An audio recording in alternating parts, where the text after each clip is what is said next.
Ephesus, Turkey, October 14th, 2024. The ancient city, once the jewel of the Roman Empire, bakes under the relentless Aegean sun. Thousands of tourists shuffle through the marble streets, their voices a cacophony of different languages, all marveling at the ruins of a civilization that died long ago. Or so we thought. At 11:42 a.m., amidst the crowd standing before the imposing facade of the Library of Celsus, something impossible is about to happen. Something that will shatter the timeline of human history and force the world's superpowers into a frantic race for the truth. Elara Vance is 6 years old. She is a quiet child, often described by her teachers in London as distant or dreamy. She has heterochromia. One eye is a deep earthen brown, the other a piercing, unnatural violet blue. Her parents, Thomas, a structural engineer, and Sarah, a musician, brought her to Turkey hoping the history would spark some interest in their withdrawn daughter. They are standing in the shadow of the great library. Thomas is reading from a guidebook, explaining how the Goths destroyed the interior in 262 AD. But Elara isn't listening. She has let go of her mother's hand. She is walking toward the massive Corinthian columns with a trance-like determination. The noise of the crowd seems to fade around her,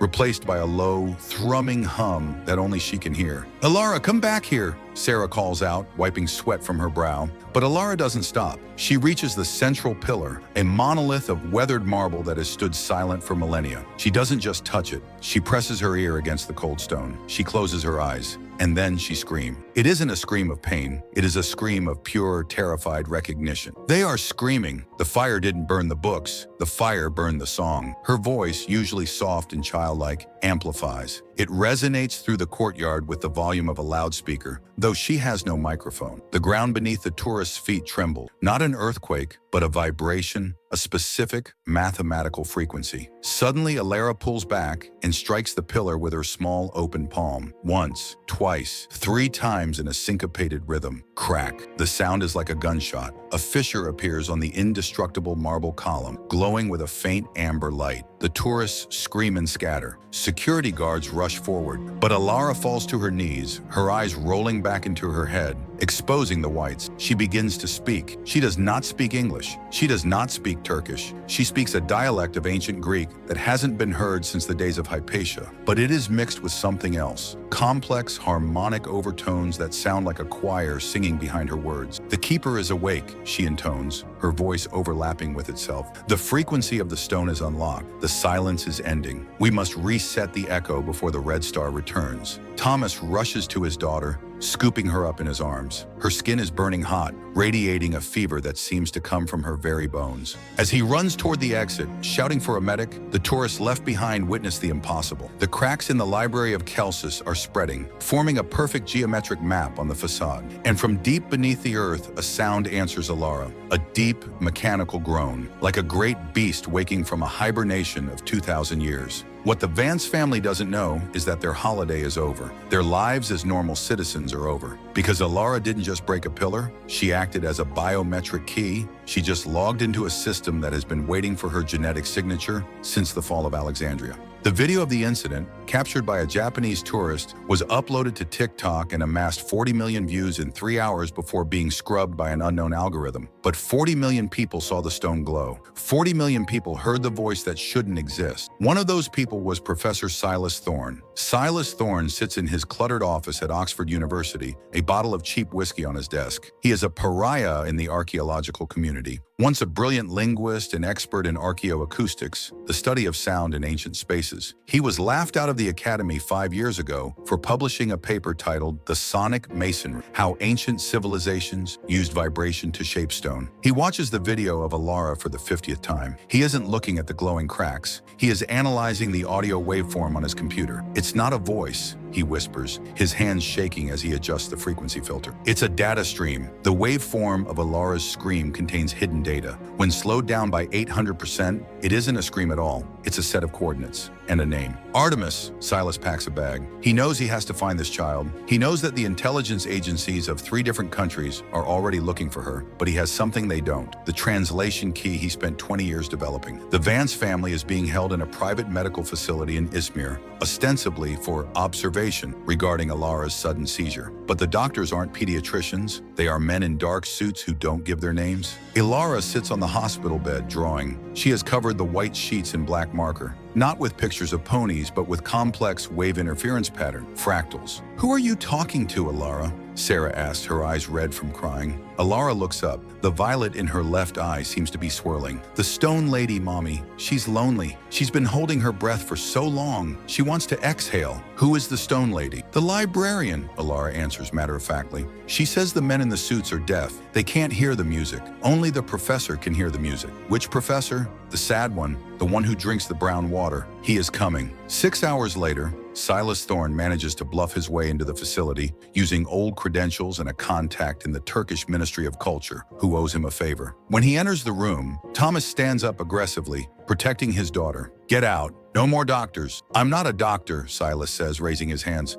"I'm a listener, and your daughter is broadcasting on a frequency that is going to shatter the world if we don't ground it." He pulls out his laptop and plays the slowed-down audio of Elara's scream. "Artemis, Sector 4, the resonance chamber." Elara's eyes widen. She slides off the bed and walks to Silas. She places her hand on his laptop. The screen flickers, then stabilizes. "You heard it," she says, "but you missed the second part." "What second part?" Silas asks, kneeling to be at her eye level. "The warning," Elara whispers. "The library wasn't built to keep books, Professor. Books are paper. Paper burns. The library was built to keep the echo, the record of the first one. But the containment field is failing. If the echo escapes before the dampeners are ready, it will liquefy the city." Silas feels the blood drain from his face. "Liquefy? You mean resonance catastrophe? Like an opera singer shattering a glass, but on a geological scale?" Elara nods. "Ephesus is the glass, and the singer is waking up." The Turkish authorities are skeptical, but the seismic activity is undeniable. Minor tremors, rhythmic and pulsing, are radiating from the Library of Celsus. The ground is heating up. Birds are falling from the sky, dead, their internal organs ruptured by a frequency too high for humans to hear. Under extreme pressure, and with the impossible evidence of Elara's knowledge, a covert expedition is authorized. The site is locked down. A military perimeter is established. The team consists of Silas Thorne, 2 structural engineers from the Turkish government, a team of elite spelunkers, and the Vance family. Thomas and Sarah refuse to let Elara go alone, and Elara refused to move without them. "They are my anchors," she said. "Without them, I float away into the noise." It is 2 a.m. on October 16th when they enter the excavation tunnel, dug hastily beneath the library's foundation. Elara leads the way. She is wearing noise-canceling headphones, but not to block out sound, to filter it. She is holding a Geiger counter, but she isn't looking at the radiation level. She is using it like a dowsing rod for vibration. "Stop!" she commands, standing before a solid wall of bedrock. "There's nothing here, Elara," one of the engineers says, checking his ground-penetrating radar. "It's solid granite for 50 meters. "It's not granite," Elara says. "It's a sound illusion, a standing wave made solid." She turns to Silas. "Professor, do you know the Pythagorean comma? The mathematical gap in music?" Silas nods, sweating in the cramped tunnel. "It's the discrepancy between 12 perfect fifths and 7 octaves." "Sing it," Elara orders. "Sing the gap." It sounds insane, but Silas understands. He pulls out a tuning fork he carries, tuned to 432 hertz, and strikes it against the rock. As the tone rings out, Elara hums a countertone, a dissonant note that grates against the tuning fork. The effect is instantaneous and nauseating. The air ripples. The solid rock wall wavers like a mirage and then vanishes. It was never rock. It was a hard light hologram created by acoustic manipulation, a technology thousands of years ahead of our own. Behind the illusion lies a spiral staircase cut into a substance that looks like obsidian but pulses with veins of gold. "The throat of the world," Elara whispers. "We have to go down, 300 steps. Don't touch the walls. They are recording." "Recording what?" Sarah asks, her voice trembling. "Everything," Elara says. "Your heartbeat, your fear, your thoughts. This is the repository." As they descend, the air gets colder, smelling of ozone and ancient dust. The walls begin to glow brighter with every step. Silas notices that the veins in the walls are actually fiber optic cables made of crystal. This isn't just a ruin, it's a server room. At step 200, the spelunker in the lead screams. He touched the wall. His body goes rigid, his eyes wide. wide. He is frozen in a catatonic state. "I told you!" Elara yells, her voice echoing with a terrifying authority. "He is overloaded." The wall tried to download the history of the 12th century BC into his brain in a microsecond. "Do not touch the data." They leave the man behind, tended to by a medic. They have no choice. The humming from below is getting louder. It sounds like a choir of millions, singing a single desperate note. They reach the bottom. They are standing in a cavern so vast their flashlights cannot find the ceiling. But they don't need flashlights. The room is illuminated by thousands of floating, crystalline shards rotating in midair around a central platform. It is a library, but there are no books. Each crystal is a storage device. In the center of the room sits a machine, a massive dodecahedron-shaped structure made of a metal that ripples like water. It is vibrating violently. "This is it," Silas breathes, tears streaming down his face. "The lost archive of Alexandria. They didn't burn it. They moved it. They hid it where no one would look. Inside the frequency of the earth." Elara walks toward the machine. She seems to grow taller, her shadow stretching out long and distorted against the floor. She is no longer just a 6-year-old girl. She is an interface. "The dampeners are broken," she says, her voice overlapping with a woman's voice, stern, regal, ancient. "The tectonic plates have shifted. The harmony is lost. If the machine vibrates any faster, it will crack the continental shelf." "How do we stop it?" Thomas yells over the deafening hum. "We don't stop it," Elara, the entity, says. "We tune it. We have to complete the song." She points to 3 pedestals surrounding the machine. 3 keys, 3 voices, the scientist, the protector, the source. She points to Silas, the scientist. She points to Thomas, the protector. And she points to herself, the source. "What do we do?" Silas screams. "The riddle," Elara says. "The final riddle of the library. I have no voice, but I tell all stories. I have no wings, but I fly across time. I am the space between the notes." "Silence," as Silas realizes. "The answer is silence." "No," Elara corrects him. "The answer is resonance. Silence is death. Resonance is life. We have to harmonize with the machine." Elara places her hands on the central console. The metal spikes into her skin, drawing a drop of blood. The machine glows red,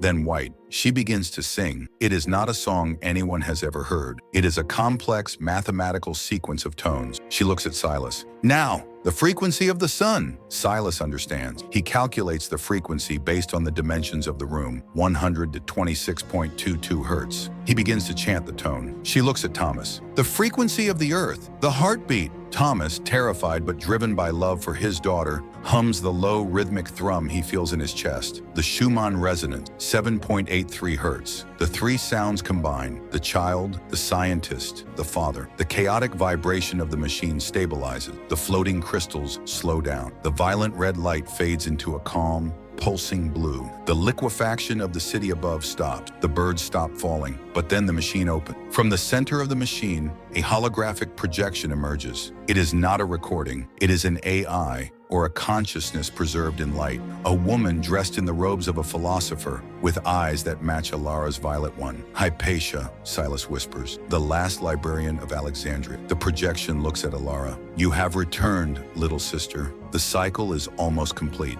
Elara looks at the projection with recognition. "I had to come back. They forgot the warning." The projection turns to the group. "We hid the knowledge because you were not ready. You were children playing with fire. You used the resonance to build weapons, to crumble walls, Jericho, to boil seas. So we took the song away." "Why wake up now?" Silas asks. "Because the red star is returning," the projection says. The hologram changes to show a star map, a rogue celestial body, invisible to modern telescopes, entering the solar system. Its gravitational wave is what triggered the machine. "It is not a planet," Elara interprets. "It is a ship. The ones who taught us the song are coming back to see what we did with it." The projection nods. "They will be here in 3 years. August 12th, 2027. If they find the earth in discord, if they find you fighting, vibrating with hate and fear, they will not help you. They will silence the noise. They will reset the experiment." "Reset?" Sarah asks. "You mean extinction?" "I mean silence," the projection says. "Total, absolute silence." The machine begins to close. The message is delivered. The energy fades. Elara collapses into her father's arms, the violet fading from her eye, leaving it brown again. They emerged from the cave 3 days later. The Turkish government sealed the entrance with concrete, declaring it a hazardous geological zone. The official story was a pocket of natural gas that caused hallucinations. But Silas Thorne recorded everything. He didn't publish it in a journal. He didn't go to the news. He knew they would silence him. Instead, he encoded the audio of the machine, the song of resonance, into a piece of classical music and released it online. A hidden message for those who can hear. Elara Vance is back in London. She doesn't speak ancient Greek anymore. She plays with her dolls, but she has changed. She no longer needs headphones. She smiles more. And every Tuesday at 11:42 a.m., she sits by the window and hums a specific tune. But here is the most terrifying part of the story, the part that the government is trying desperately to suppress. When Silas analyzed the data from the crystal wall, the moment the spelunker touched it, he found a list of coordinates. Ephesus was just one server. There are 11 other libraries hidden across the globe, one under the Sphinx in Egypt, one beneath the ice in Antarctica, one in the Amazon rainforest, one under the Vatican, and Elara is not the only key. 2 months after the incident, a report surfaced from a small village in Peru. A 5-year-old boy named Mateo touched an Incan wall and it began to hum. In China, a girl named May drew the exact same fractal patterns as Elara before slipping into a trance. They are waking up. The crew is assembling. Silas Thorne visited the Vance family one last time last week. He asked Elara one final question. Elara, why 2027? Why are they coming back? Elara looked up from her drawing. She was sketching a giant circular ship descending over a silent city. They aren't coming to judge us, Professor, she said, her voice dropping to a whisper. They are running away. Something is chasing them, and they need our loud voices to scare it away. The Red Star isn't the threat, it's the refugee ship. The threat is what's behind it, the silence. We have 3 years. The Library of Celsus is silent again, but the network is active. The children are the router. The ancient machines are the amplifiers, and we are the choir. Are we vibrating with fear, or are we vibrating with love? Because when the sky opens on August 12th, 2027, the song we sing will determine if we survive the coming silence. Elara Vance is ready. Mateo is ready. May is ready. Are you?